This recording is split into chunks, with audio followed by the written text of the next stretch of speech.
Bonjour tout le monde. Donc aujourd'hui, on va parler un peu des choux.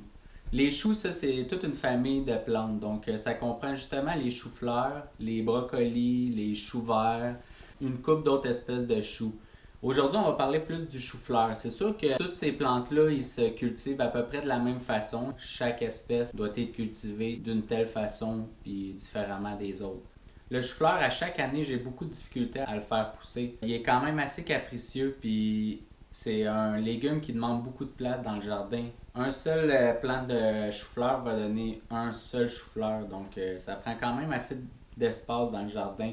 Puis ça devient quand même pas très haut, fait que ça doit être planté en avant des autres légumes. Cette année, j'utilise une technique un petit peu différente. Là. On va essayer de leur donner un peu plus d'espace. On va essayer de les partir quand même assez tôt pour leur donner le plus de temps possible. Donc aujourd'hui, je vous montre comment faire vos semis de chou-fleurs. Pour les choux-fleurs, si on regarde en arrière, ça nous dit de les planter à l'intérieur 6 à 8 semaines avant le dernier gel. Donc cette année, ce que j'ai décidé de faire, c'est que j'ai un système ici avec des racks. J'ai plusieurs pots en plastique. Donc, ce que je vais faire, c'est que je vais commencer par remplir tous mes pots de terre.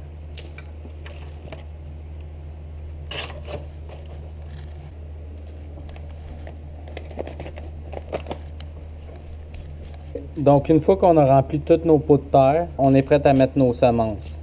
Chaque pot représente un plant qui va prendre un espace dans notre jardin. Donc, il faut vraiment être certain qu'on a assez d'espace pour tous les plants qui sont là.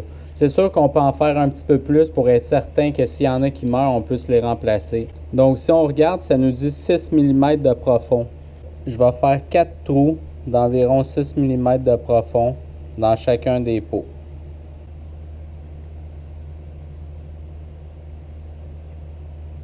On va mettre une semence dans chacun des trous. C'est sûr que même s'il y en a plus qu'une, dans chaque trou, c'est pas bien grave. Donc, s'il en reste encore, on peut refaire un autre trou au centre. Puis on peut essayer de répartir ça. Donc, une fois que c'est fait, facile, hein? Maintenant, on arrose. On commence avec ça parce que la terre est sèche. Est bien sèche, fait qu'on veut bien humidifier la surface pour que ça l'imbibe. Une fois que c'est humide, on peut y aller avec un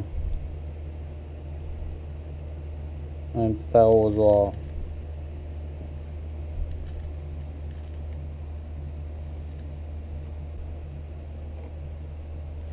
Fait que juste comme ça, c'est parfait.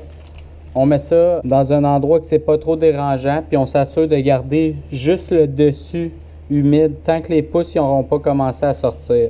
On n'essaie pas de vouloir arroser le fond. Tout ce qu'on veut, c'est arroser la surface. Donc, je vais revenir plus tard avec des images